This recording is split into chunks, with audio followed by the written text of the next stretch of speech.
Ciao, davanti a me ho la Dashcam 70 mai. In questo video ti mostrerò come gestire l'app 70 mai. Per prima cosa, assicurati che la tua Dashcam sia collegata allo smartphone tramite WiFi.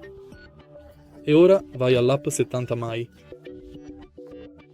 Se vai nel menu, puoi controllare il nome del dispositivo, le informazioni sul dispositivo, l'aggiornamento del firmware, il WiFi, l'indirizzo MAC e l'ID del dispositivo. Puoi anche dissociare il dispositivo.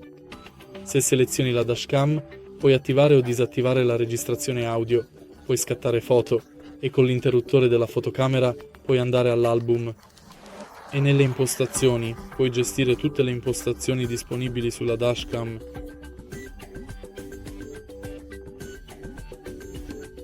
Se trovi utile questo video metti un mi piace, lascia un commento e iscriviti.